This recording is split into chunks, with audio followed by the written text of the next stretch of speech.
What's worthwhile? Healing mind, body, and spirit. I'm Ramsey Zimmerman. I choose peace of mind, vitality of body, and joy of spirit over stress, exhaustion, or overwhelm. Together, let's explore and pursue the many ways to build holistic health and wellness. I don't think that people are giving their brains what they need to function well. And in the same breath, I firmly believe this is no one's fault. We have essentially inherited a brain that is designed to function as cave people or cave dwellers. And Right. At a time when we were hunter-gatherers and nomads and lived in tribes, there was no electricity. And so this modern life where we are just very out of sync with how we are designed to optimally function creates very real physical and cognitive problems. A lot of what I teach and what I try to help people with is to understand how they're wired, quite literally, and then how we can, I suppose, intentionally structure our lifestyle so that we are best in line with that biology and not just a victim of the pace of life that's so easy to just get sucked along with. Hey there, it's Ramsey here. That was Dr. Ryan Williamson. Dr. Williamson is a practicing neurologist, the author of the new book, The Incredible Brain, and the founder of Transcend Health, which is an online community. This conversation was absolutely packed with fascinating facts about the brain and useful, practical advice on how we can keep our brains in top shape. Ryan introduced an acronym that spells BRAIN, which stands for breath, rest, active, intake, and nurture. We invested a good portion of our time together unpacking those 5 crucial elements to serve overall health. So grab your earbuds, get some fresh air, maybe a healthy snack, and take this podcast with you for a walk. You'll be glad you did. Let's get started.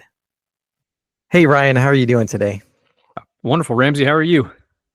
I am doing well. Hey, thanks so much for joining me today, taking the time to do that. I know you have a lot going on. You are a board certified neurologist. You're the founder of the Transcend Health membership community, and you just last week launched your first book, The Incredible Brain.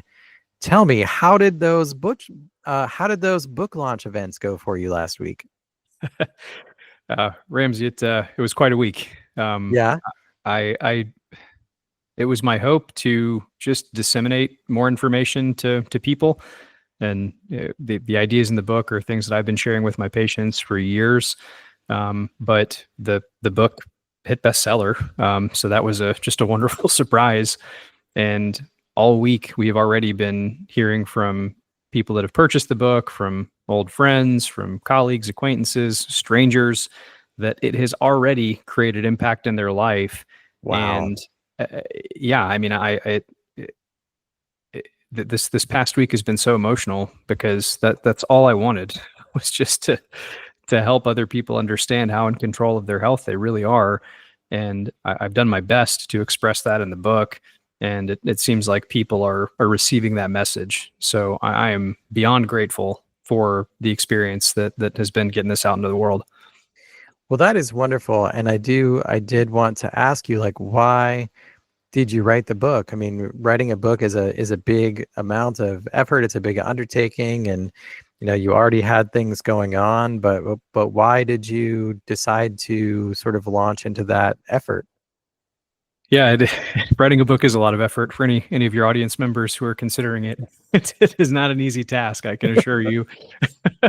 But it is a worthwhile one, I think, if done for the right reasons. So I know you know a little bit about my story, but for those that don't, my early life was really marked by a great deal of personal loss.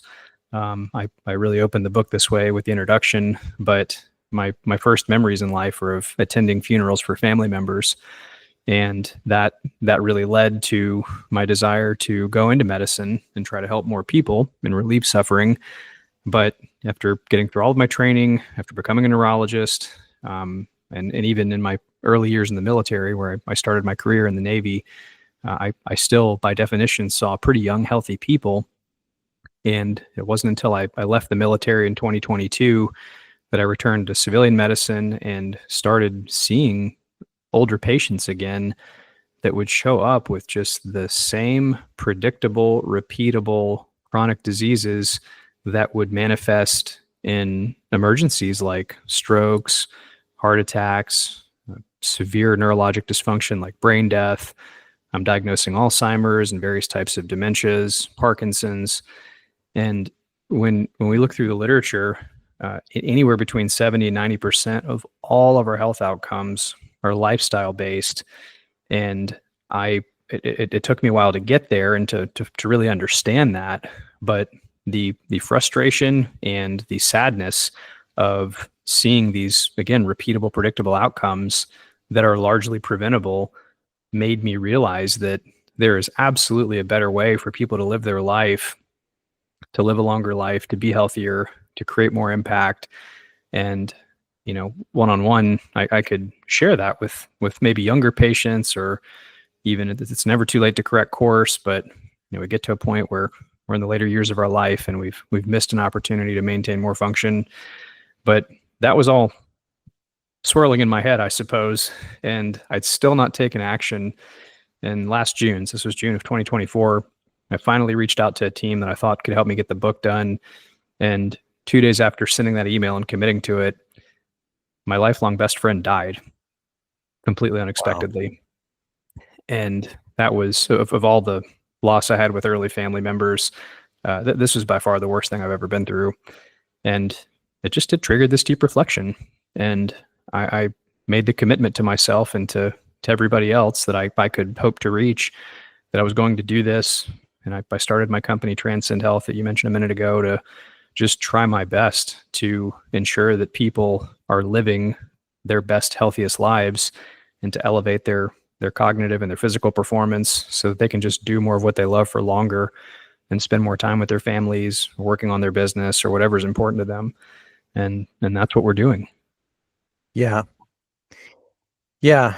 Well, that's a beautiful testament. It's a wonderful response to loss, and it didn't shut you down. It didn't make you want to hold back. It galvanized you. So on behalf of everyone who will, read this book and be impacted by that, thank you for that, for reaching outwards instead of, just reaching inwards, which I think it would have also been an understandable thing to do.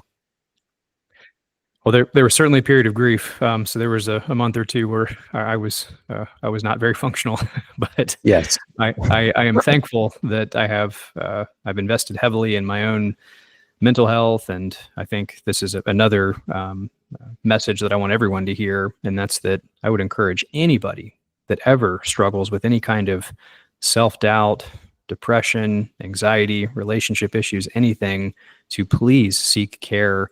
I mean, it is a firm belief of mine that we should all have some sort of counselor or therapist in our corner, and that is not actually a sign of weakness, but a sign of strength and courage to be able to get help in those moments, because there's unfortunately this stigma that I've had to debunk, certainly in the military, and the sort of hypermasculine, level of perfection, razor's edge that we have to deal with our active duty service members.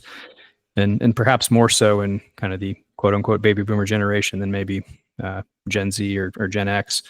But there's this stigma that mental health is a taboo subject, or that you're just not good enough if you can't handle stress or life. And that couldn't be further from the truth.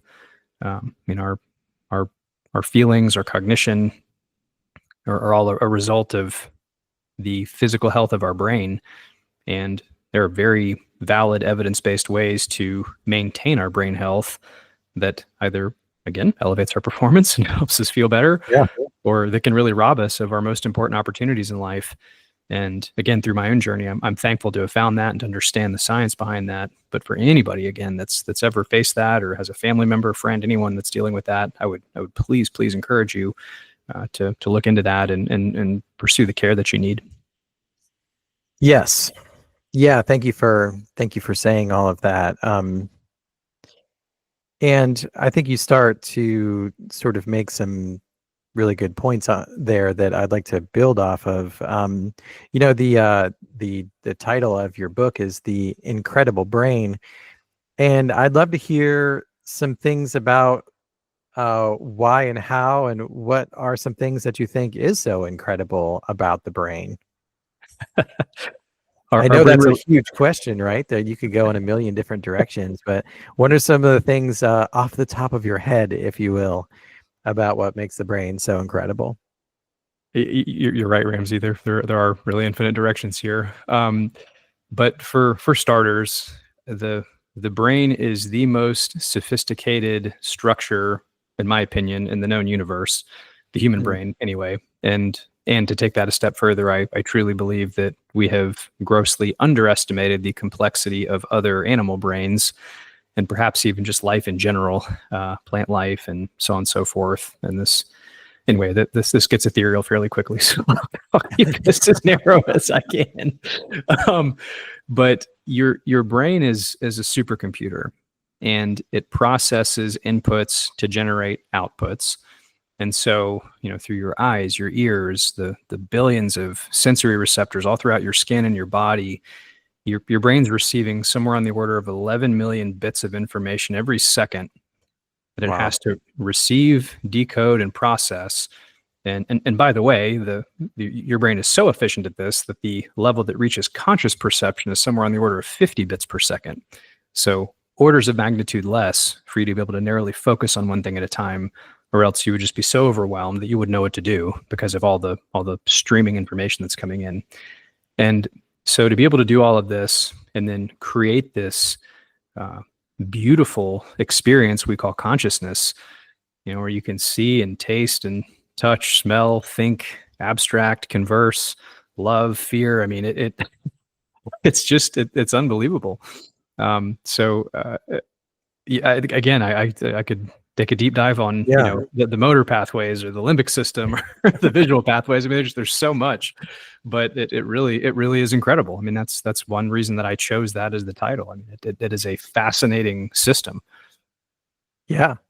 Well, and it is, uh, in so many ways, it integrates and controls so many things, and works together with every piece of our body. And, you know, we could get into all kinds of conversations about the nature of consciousness and all of that. But where I kind of want to go with the conversation is a bit more practical.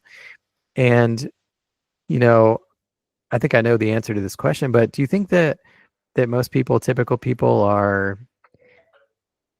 giving their brains what they need to perform and function well? No, I don't, and that is another central reason that that I wrote the book. And Yeah. I do want to be clear about the following. I don't think that people are giving their brains what they need to function well. And in the same breath, I firmly believe this is no one's fault. Ah, uh-huh. And what I mean by that is that we are a product of our environment, of where we grow up, of our parents, our experience, our culture, and our society. And we're just thrown into this modern world that is largely incongruent with our biology. Yeah. And what I mean by that is that the human brain and body have evolved over a period of millions of years, and our social and perhaps more importantly, our technological evolution has rapidly advanced, certainly in the past several hundred years, but more so in the last several decades. And our brains do not evolve or adapt that quickly. So we have essentially inherited a brain that is designed to function as cave people or cave dwellers, and Right. at, Right. at a time when we were hunter gatherers and nomads and lived in tribes.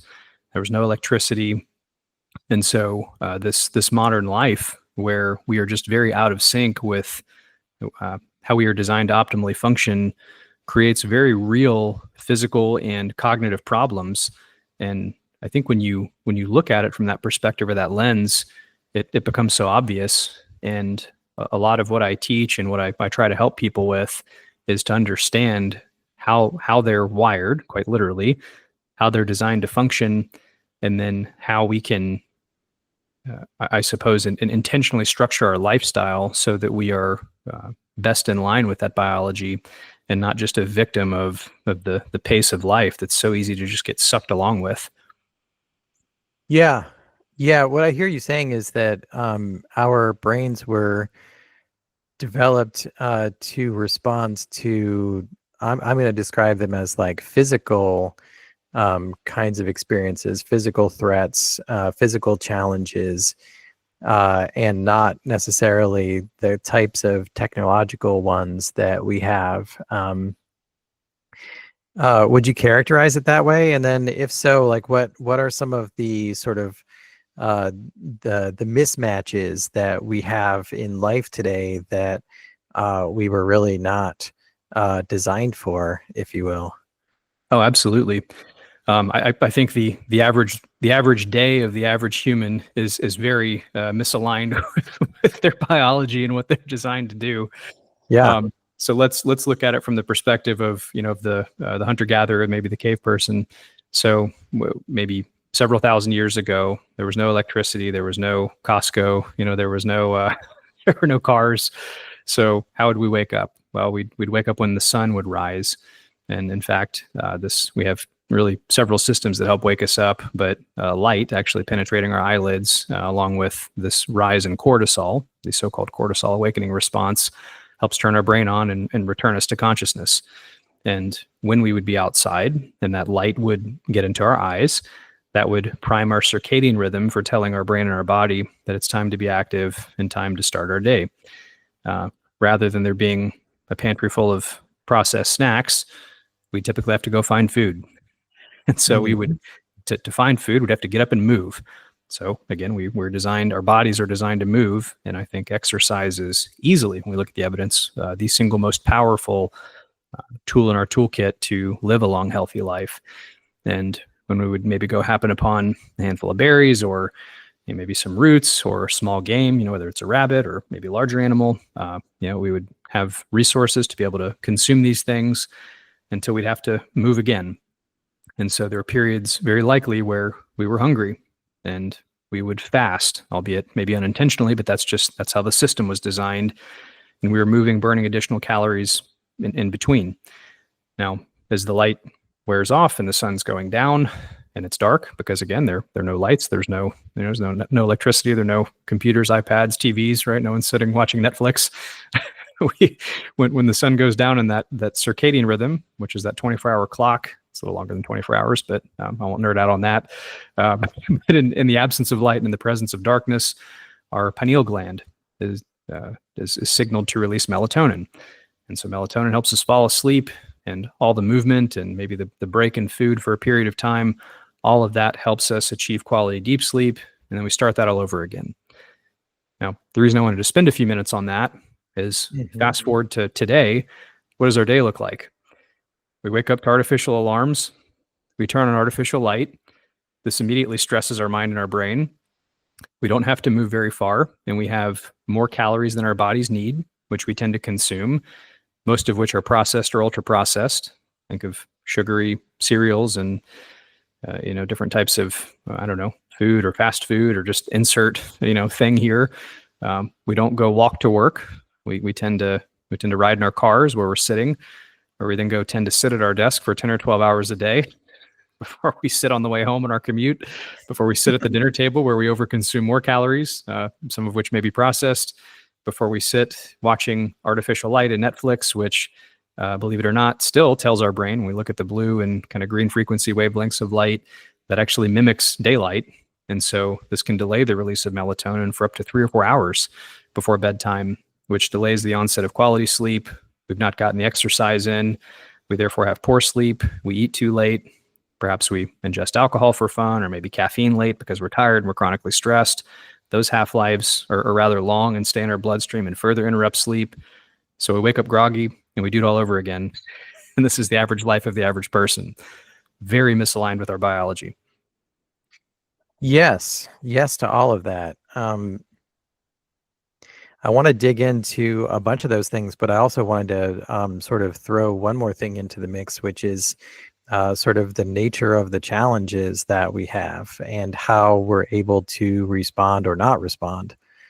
Because in the hunter-gatherer world, fair to say that the challenges are kind of literally right in front of them, and they would usually require physical responses. Versus the world today, often the challenges we have are mental or virtual, and could be occurring at anywhere in space or cyberspace. What's the impact of that? Correct. And so well, we've all inherited this sort of alarm system, if you will, to help us respond to challenges. And there are two branches of it's called our autonomic nervous system, or think autonomic, like automatic, because it's sort of similar. This is thought for a long time to be outside of our control, but actually we now know that we actually can control and have a great deal of influence over the system, which is really neat. And I'll come back to that. But if you were to come upon, say, a distant shadow or a silhouette, or maybe say maybe not you, but your ancestor, and they weren't sure whether it was a lion, that system would turn on and alert them to potential danger. And if in fact it was a predator, it would provide the energy to increase their heart rate, their pulse, their breathing, tense their muscles, and elevate their cortisol, blood sugar, et cetera, to get them out of danger, hopefully, or potentially to fight off a predator or maybe an invading tribe or something like this. We still have that system, but to your point, Ramsey, we aren't facing physical threats nearly as often, but our brain does not know how to separate that physical stressor from a virtual or a technological one, such as a stressful email or a difficult conversation at work, or perhaps a difficult situation at home, whether it's with a spouse or a child. And so these systems turn on, and it creates a great deal of stress in our body. And without conditioning ourselves to know how to navigate that stress, we are very much along for the ride and lose agency and lose control over those situations, number one. Number two, the more often we find ourselves in those situations and we don't have the compensatory mechanisms in place or habits or techniques to help get us out of them, your brain learns to anticipate this is probably going to happen again more often in the future. And through this process called neuroplasticity, it actually rewires itself to anticipate more stressful events in the future, so that you tend to react more, what's the right word here, more intensely to those situations and to those stressors. And as a result, you actually lose agency and lose control over how your body reacts to these things. And the analogy I like to draw a lot is it's like people are a pinball in a machine, and they just bounce from one crisis to the next. And that's literally how they live their life. And it's terrible for performance. It's terrible for short-term health and well-being and our mood. And it's actually terrible for our long-term physical health as well, because this has very deleterious effects on our body over time. Yeah. Well, so I think we framed the sort of issues and the problems that we're up against pretty effectively. I wonder if I'd really like to get to talk for a while about some solutions, what it is that we can do in this life and this world that we live in. Perhaps we can come up with, I don't know, maybe 2 or 3 or 4 kind of buckets or categories of, actions or sort of things that we can do in this world. Do you have thoughts around, which big categories we'd like to focus on? I sure do. All right. Which ones? So this is something that has taken me actually quite a while to think about and to try to distill in as simple a way as I can. When I first started writing the book and I first started Transcend Health, I was reviewing the literature on what actually works and moves the needle. And I've kind of, it hasn't been a shotgun approach. I mean, I suppose it's a little more surgical in terms of do this, do this, do this, and then providing these protocols or these lists for my Transcend Health members, or just for anybody on social media that wants to listen to me. But I found that still is fairly scattered and fairly complex for people. So I think even since the last time we spoke, Ramsey, I've come up with an acronym that I hope is simple and more helpful and more actionable for people. And the acronym actually spells out the word brain, so BRAIN, And each letter corresponds to an action that's evidence-based, that corresponds to these protocols or these evidence-based interventions that we know help get people out of this stress state, elevate their brain health and their body health. And we can spend as much or as little time on each of these as we want to, but I'll just run through at least what the letters stand for. Yeah. So B is for breathe, and that implies any kind of breath work and deactivating that fight or flight system and getting us into what's called a parasympathetic state, which is the calm state. R is for rest. So think about achieving quality sleep, which our body absolutely needs to perform a host of functions to keep us healthy. A is for active, which involves daily movement, which of course I mentioned moments ago that we're designed to move. I is for intake. So think about all the proper nutrition and avoiding the processed foods that we so commonly encounter. And then N is for nurture. And that has to do with community and relationships and lowering stress through those methods. So BRAIN, breathe, rest, active, intake, nurture. And we can go in any of those directions or wherever you want to go. Wonderful. Well, let's talk about breathing first. Breathing is something that we do kind of all the time, and it's something that we, usually don't pay attention to. But what happens when we, breathe in different ways? Like we can affect our biology by how we breathe. Isn't that right? We sure can. So when that sympathetic nervous system is turned on, or the fight or flight state, our breathing tends to be more shallow and it tends to be more rapid. And this is, again, a product of these elevated stress hormones in the body. And we can counteract this by a handful of techniques. But let's just say if we want to engage in a daily practice where we're meditating or we're incorporating specific types of breath work, and again, there are dozens of techniques here, but kind of maybe a 4 count in and a 6 count out, or box breathing, which is 4 in, hold for 4, 4 out, hold for 4, something like this, like you're drawing a box or a square. They're different techniques, but the idea is that if we purposefully exaggerate the inhale and the exhale, this gets us out of the fight or flight state, engages the parasympathetic state, and we actually now know, so this is exhibiting control over this autonomic nervous system that I mentioned a minute ago that we used to think was automatic or outside our control. So we know that's not true. We can modify this. But over time, back to this idea of neuroplasticity I mentioned a minute ago, we know that this actually increases agency over what's called our prefrontal cortex. And the prefrontal cortex is about the front third of our frontal lobe, which is the front part of our brain. And this is like the CEO of your brain. So this is what's responsible for our highest order function, our planning, judgment, metaphorical vision, not literal vision, so our ability to strategize, and just our executive function, period. But if we increase agency and control over these systems or this part of the brain through breath work, which we know is possible, this helps keep your brain functioning in an optimal state and get you out of the pinball machine, so to speak. And the more you do this, the more likely you are to end up in this state in the future, to where you retain agency and control, lower your stress hormones, keep your heart rate, your blood pressure in check. And we know and lengthen something called your heart rate variability, which is another indirect measure of your body's stress state. And over time, we know all of these correlate with better brain health and better physical health over time. Yeah, that's incredible that we have sort of a means to exert that, kind of control from one place to the next, and that's very hopeful. Let's talk about rest a little bit.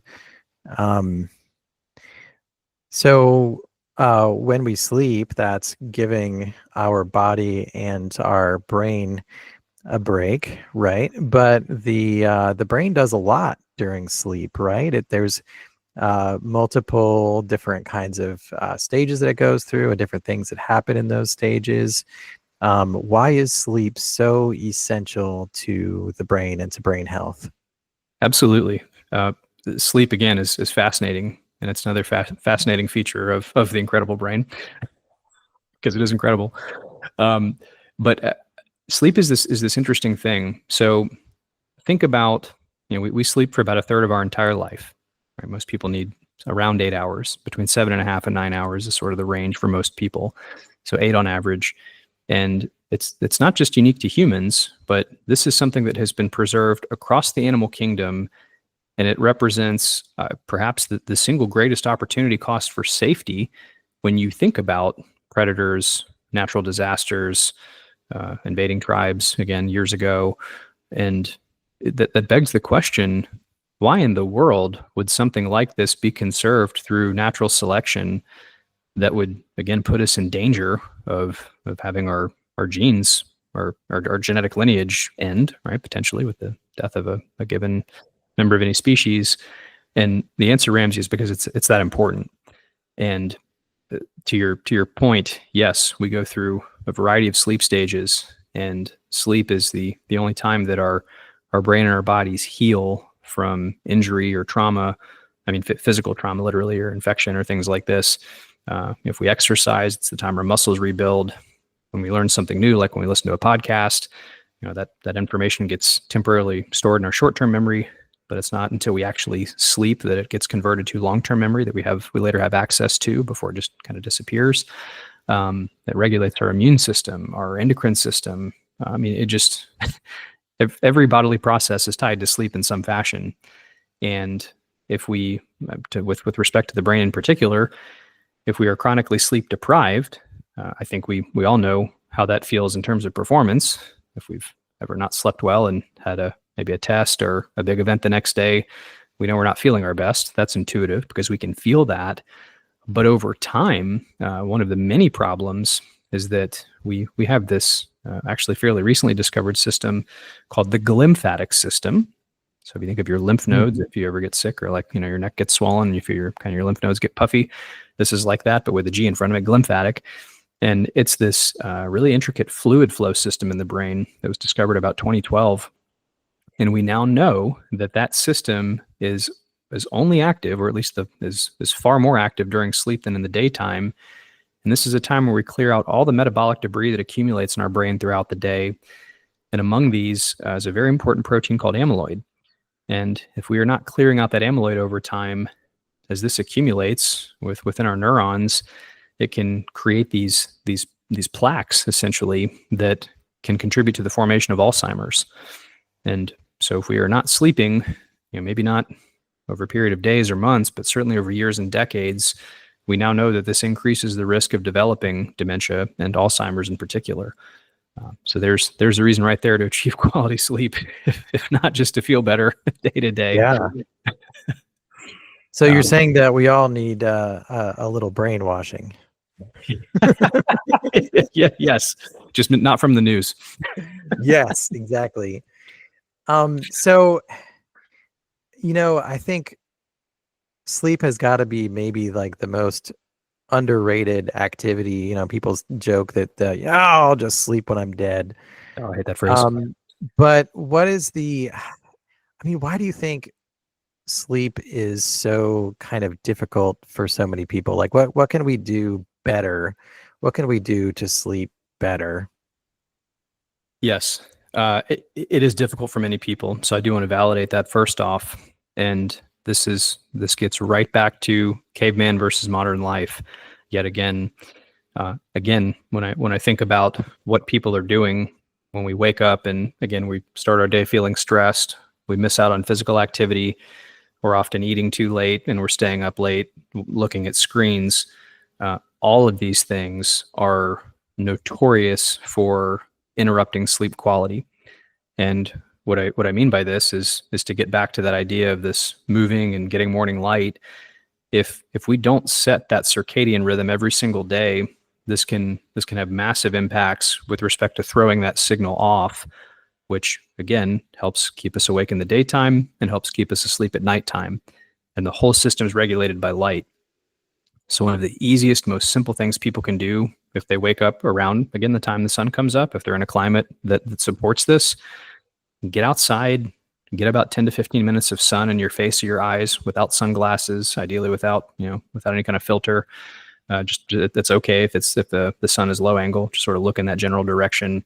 And ideally, while you're doing this, move. One of the things that my wife and I do most mornings after the sun comes up is we just get out and go walk our dogs. We move. We're intentional about being together. We talk about what we want out of the day, what we're thankful for. We get our bodies moving, which again elevates our blood flow and gets our muscles loose before we go to the gym and go exercise in kind of disciplined fashion. But also, this all helps with quality sleep later. So we know that, again, early morning sunlight primes the circadian rhythm, and dedicated exercise actually helps with quality deep sleep, especially when that's performed in the first half of the day. So those are two very, very easy pickups for most people that they can just start their day with. And equally importantly, at nighttime, for at least an hour or two before bed, I would highly encourage people to just stay away from screens. And again, I gave the example of kind of the average modern person's day, where they come home and they're sitting on the couch watching Netflix or TV or whatever it is. That this is just a common thing that we all default into. And this is, again, delaying the release of melatonin, as I mentioned, which delays sleep onset.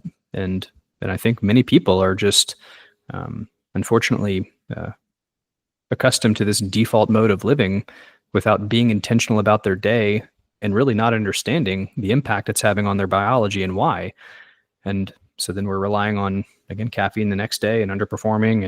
And over time, like I said, these amyloid proteins and all these other changes are accumulating in the body. We don't have a signal for that. So there's no measurable way to go, I slept poorly last night and my amyloid's elevated.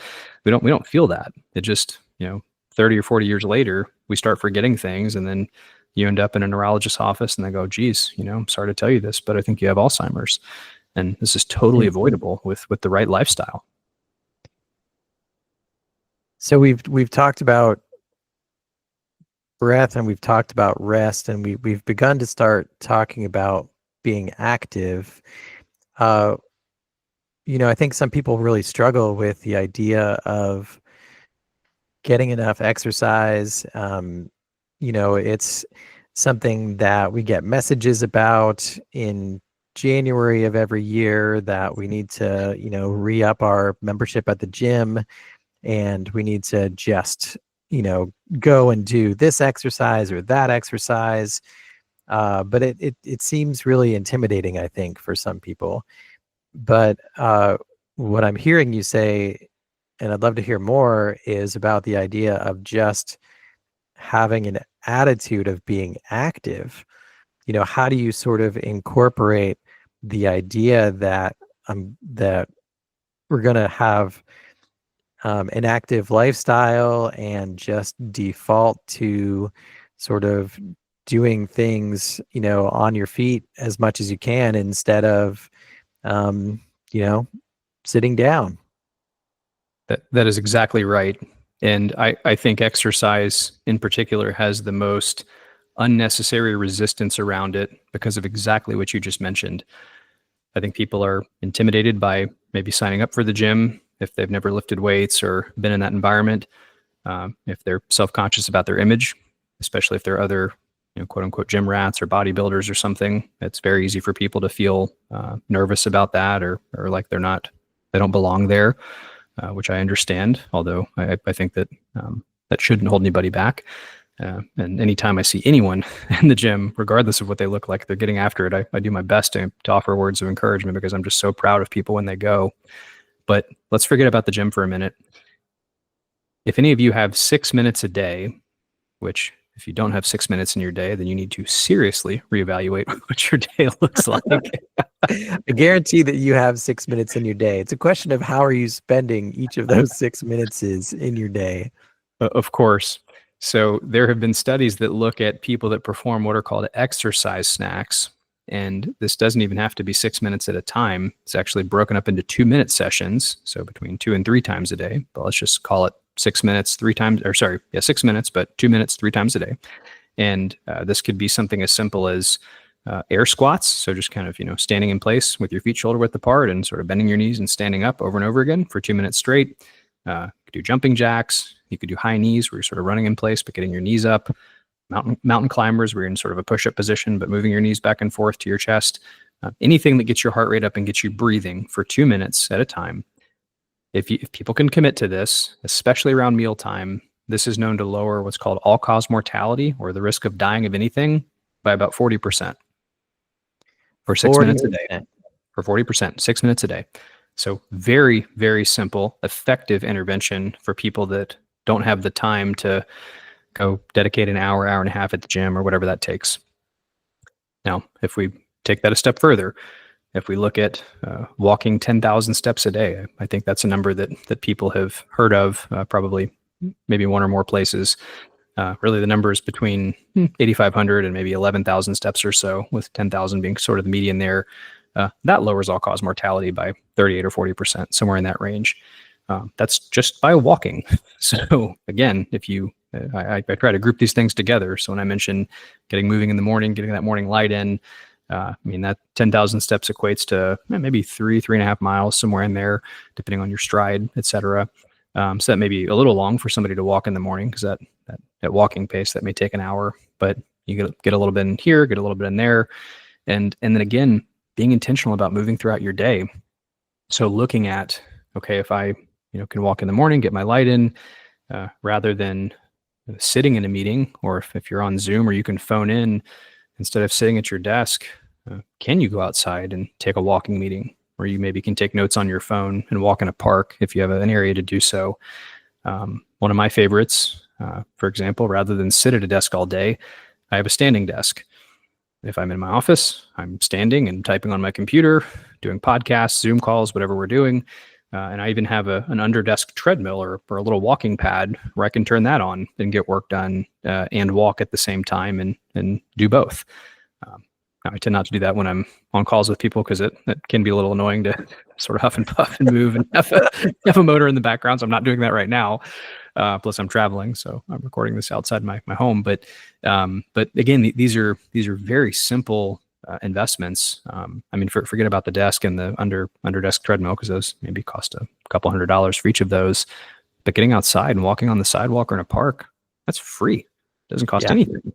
So again, just starting with these habits and being intentional about moving has massive, massive outsized impacts on our health, and consciously integrating these into our day, rather than, again, accepting the default of just, we're going to sit and just have a bag of snacks on our desk because, we get a little dopamine hit from the M&Ms or the Reese's peanut butter cups or your bag of chips or whatever your favorite snack is.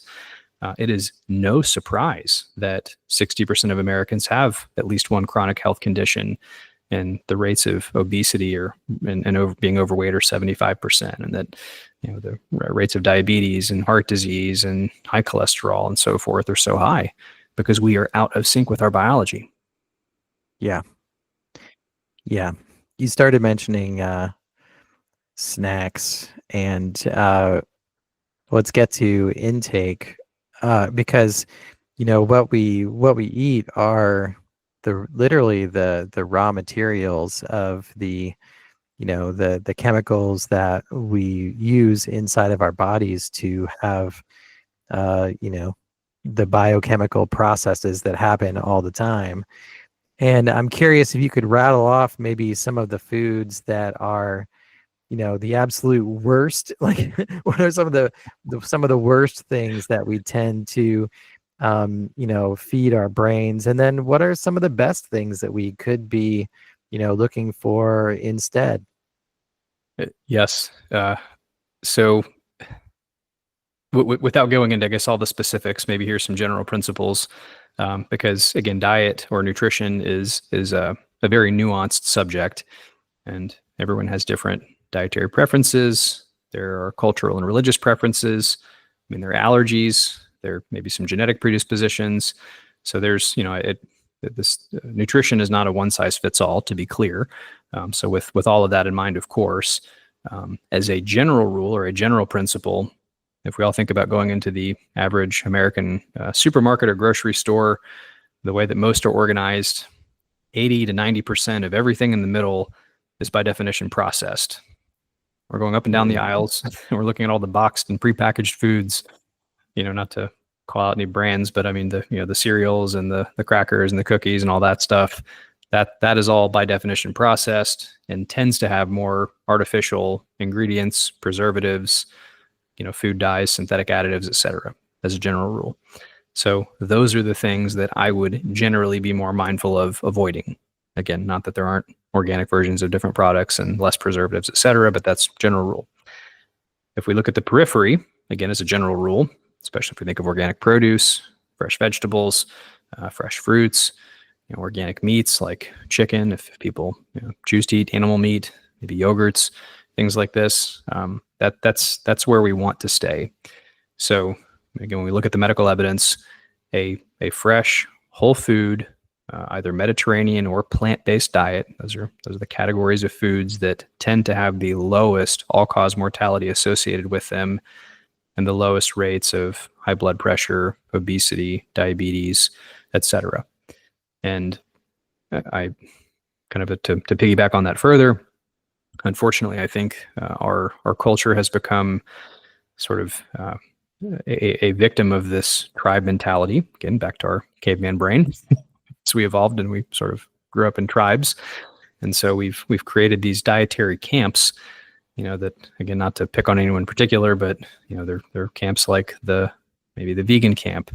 There's the carnivore camp, maybe the Atkins camp, and so on and so forth. Mm-hmm. And I do believe there are attributes of certain dietary patterns that work better for some and not others, but most of them or many of them are not without trade-offs. And so I think we need to be very mindful and very careful of understanding the evidence, the medical evidence of nutrition, of what actually works, understanding what the basics of macronutrients are. So what's the difference between a protein, a fat, a carbohydrate, understanding micronutrients. So these are the kind of microscopic elements or supplements that much of our food supply, unfortunately, has become devoid of. And so sometimes we need to supplement these things if we're not receiving an adequate source in our diet. And then quantity and timing are also important. And we don't talk about that a lot. Again, many of the foods, especially the processed foods, are very calorically dense and they are nutrient poor, which means that it's very easy to polish off a bag of chips or a tin of Oreos or whatever. It's plastic tin. I don't know if that's the right word. Sleeve of Oreos, whatever you call it. It's easy to do that, but it's really hard to overconsume a salad or a piece of chicken or a steak because your body's nutrient sensing systems provide the appropriate signal to tell you when you're full and you've had enough. And then embracing this idea of timing between meals and when it's appropriate to eat and not eat, and considering, again, maybe some sort of a purposeful fast if it's safe or works for people. These are all principles I think we should all think about and at least learn about. Yeah. There's so much to that topic, obviously. And you'd began to talk a little bit about how people do that, and I just want to kind of make the point that when food is a communal kind of activity too. It's like something that people do together. We've always getting back to the hunter-gatherer kind of structures. People have collaborated on getting the food, preparing the food, eating the food. And that sort of brings us to that last word in your acronym, nurture. Yes. Which is living and being in community. In what ways is it important? In what ways is it valuable to, interact and be together throughout our lives? Absolutely. It's so interesting to me that with the advent of technology, I mean, here we are in different states across the country recording, a live podcast over, a screen, which is just fascinating. So we are more connected in some ways, yet we are also more isolated in some ways, because think about the last time you were, I don't know, on public transportation or maybe a public event, and how quickly we are all together, yet people are glued to their phones. Scrolling on a news feed or social media. This is kind of a joke when we're together with my family, and in particular my wife's family, because all the siblings are all within about a decade or so of each other, and we all take pictures.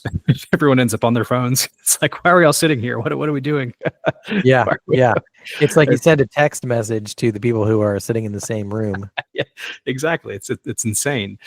So yes, community is very important for a handful of reasons. When we actually look at the incident rates of dementia in older persons, social isolation is actually a very strong predictor of who is at risk of developing dementia versus those who don't. And more socially active people who are more engaged tend to have a much lower rate of risk of dementia relative to those who are isolated. And a lot of this has to do with this continued cognitive stimulation, cognitive load, and this continued engagement of neuroplasticity, number one. So when people are thinking and they're using their brain, we say use it or lose it a lot in neuroscience. When they're using their brain and they're thinking and they're smiling and they're interacting, that risk is much lower, number one.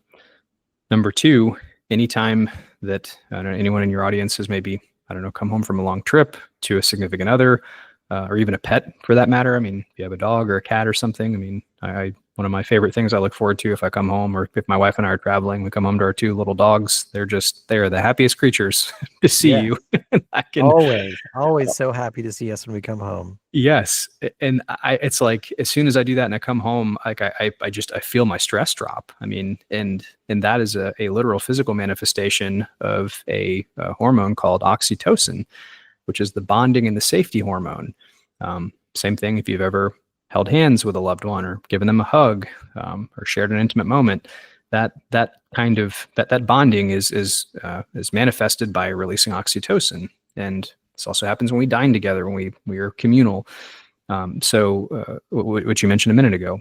So through direct interaction, socially, physically, whether it's dining together and taking a walk, or maybe just being with another person, this idea of nurture and of community is so important to our biology, and that tribe-like mentality of sharing with one another, sharing experiences with one another. It's just in line with how we work, and it's a very important piece to our long-term health and wellness. Like I could go on about the benefits of physical health and elderly people actually who age better in communities as well, but these are all facts. Well, and is that part of why and how you decided to kind of put some energy and investment into creating an online community?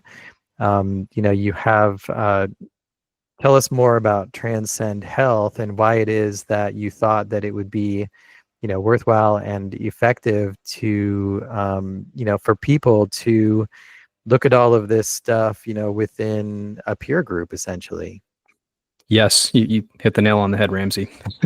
So, I can share information on podcasts or write a book, and all of those are brain tongue-tied. All of those are helpful, I hope. Excuse me. But yes, to have a community of like-minded people who are proactive and intentional about their health and can share wins together and are motivated to learn about how to best take care of themselves. And not only that, but to increase their impact in the world by doing so. That is exactly what I aim to create. And it's been amazing watching this unfold over the last year. And I mean, I told you it's been a wonderful and an emotional week for me with the release of the book. But I get the same feeling every time I hear one of my Transcend Health members tell someone else about the impact that this community's had on them with respect to losing weight, or being more intentional about their movement, or sharing more intimate moments with their partner, or being intentional in traveling together, or whatever it is. And it really is just providing affirmation and encouragement to people, and just hopefully, or at least what I hope is the right way to do life at a higher level, and to not be, again, sort of defaulted into these habits that we all have, or that we're just thrown into, like I said. So yes, community is pivotal. And even outside Transcend Health, I mean, I've experienced my greatest periods of growth in other communities, whether that's through my medical education and training, different communities there, or different mastermind groups I've been a part of that have encouraged me to think about different issues in a different way. and the communities that are there. So yes, with respect to our health, we know that our outcomes are always improved when we have a group of people banded together that can provide accountability, encouragement, support, love, nurturing, all of it. And where can people find Transcend Health, and what should they expect to find there? Yes. Well, our website is transcendhealthgroup.com. So if people land there, that's our homepage, and there are links to the book, to our various memberships, to various courses that we offer.